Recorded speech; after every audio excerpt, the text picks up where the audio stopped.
Assalamualaikum warahmatullahi wabarakatuh. Selamat datang di channel Barokah Tuha. Kali ini kita akan membahas perjalanan Utsman bin Affan menjadi khalifah. Utsman bin Affan ialah khalifah ketiga. Ia menjadi Khulafaur Rasyidin pada tahun 644 Masehi sampai 656 Masehi atau 23 sampai 35 Hijriah. Utsman bin Affan menjadi khalifah selama hampir 12 tahun. Ia menjadi khalifah terlama dibandingkan dengan khalifah lainnya. Utsman bin Affan lahir dari keluarga saudagar yang kaya raya. Harta yang berlimpah tak membuatnya menjadi kufur. Justru semakin menjadi dermawan dan membantu agama Islam dengan hartanya. Nama lengkap Sayyidina Utsman adalah Utsman bin Affan bin Al-As bin Umayyah bin Abdul Syam bin Abdul Manaf bin Qusay bin Kilab. Utsman bin Affan berasal dari Bani Umayyah. Ayahnya bernama Affan bin Al-As dan ibunya bernama Arwa binti Quraisy. Sebelum datangnya Islam, ayahnya meninggal dunia dan meninggalkan warisan yang cukup besar. Berbekal warisan tersebut, ia memantapkan diri sebagai seorang pedagang seperti ayahnya. Meskipun berasal dari keturunan dua suku kaya dan terpandang di Mekah, ia tidak tumbuh menjadi pribadi yang sombong. Sifat dermawan Utsman bin Affan terkenal di penjuru kota. Ia kemudian melakukan perjalanan bisnisnya hingga ke Syam dan Habasyah untuk memperluas jaringan bisnis. Setelah mengembangkan usahanya, ia menjadi salah satu pedagang kaya yang terpandang di Mekah. Dalam menggeluti dunia bisnisnya, Sayyidina Utsman menjadi teman dekat Abu Bakar As-Siddiq karena sesama seorang pebisnis. Ketika Nabi Muhammad SAW mendapatkan wahyu pertamanya dan mendakwahkan agama Islam, Abu Bakar pun menjadi orang yang pertama yang memeluk Islam. Setelah melakukan perjalanan bisnis ke Suriah, Abu Bakar mendatangi Utsman bin Affan dan mengajaknya memeluk agama Islam. Sayyidina Utsman pun mau memeluk agama Islam dan kemudian dibawalah Utsman bin Affan berjumpa dengan Nabi Muhammad untuk menyatakan imannya. Utsman bin Affan pun menjadi salah satu orang yang paling awal masuk Islam. Sejak saat itu ia selalu setia kepada Nabi Muhammad SAW dan menjadi salah satu dari 4 sahabat utama Rasulullah. Utsman bin Affan juga menikah dengan 2 putri Rasulullah secara berturut-turut, yaitu Ummu Kalsum dan Ruqayyah. Ketika Nabi Muhammad SAW wafat pada tahun 632 Masehi, Abu Bakar menjadi khalifah yang memimpin umat Islam.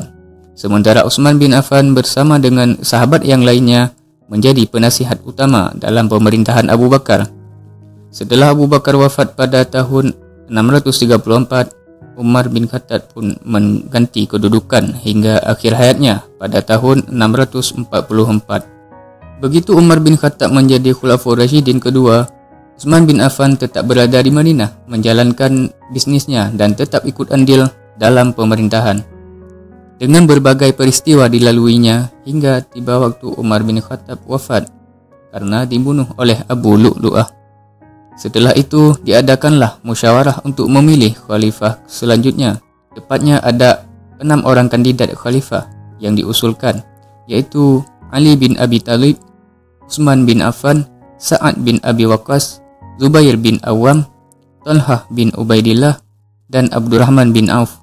Namun, Sa'ad bin Abi Waqqas, Zubair bin Awam, Talhah bin Ubaidillah, dan Abdurrahman bin Auf mengundurkan diri, hingga hanya tersisa Ali bin Abi Thalib dan Utsman bin Affan.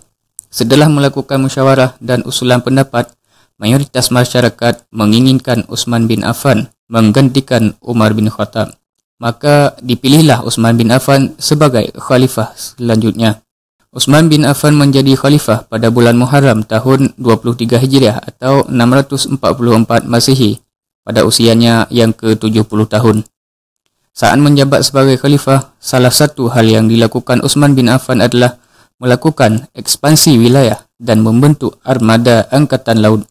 Pemerintahannya berhasil menguasai Barqah, Tripoli Barat, bagian selatan negeri Nubah di Afrika, Armenia, Tabaristan, Armudaria, Harrah, Kabul, Haznah di Turkistan, dan negeri-negeri Balkha.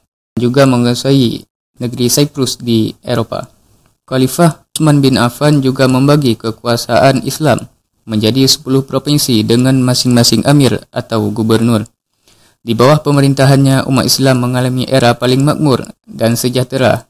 Konon, rakyatnya mampu naik haji berkali-kali. Ia juga membentuk kepolisian dan pengadilan yang sebelumnya pada saat itu digelar di dalam masjid. Pada saat kekhalifahan Utsman bin Affan boleh dikatakan paling gemilang sebab di era ini Al-Quran dibukukan dan kemudian digandakan untuk dikirim ke Mekah, Suriah, Basrah, Kufah hingga Madinah. Utsman bin Affan menjadi khalifah selama 2 periode, di mana setiap periodenya berlangsung 6 tahun. Akan tetapi pada periode kedua pemerintahannya mengalami perpecahan dan pemberontakan karena jabatan-jabatan strategis di pemerintahan diberikan kepada keluarganya dari Bani Umayyah. Pada tahun 35 Hijriah atau 655 Masehi, sekitar 1.500 orang datang ke Madinah untuk memprotes kebijakan Sayyidina Utsman tersebut. Namun Khalifah Utsman bin Affan tidak menanggapi hal tersebut. Protes pun berubah menjadi pemberontakan untuk menggulingkan kekuasaannya. Utsman bin Affan dikepung oleh pasukan tersebut, tetapi ia menolak melakukan perlawanan karena tidak ingin terjadi pertumpahan darah antara sesama umat muslim.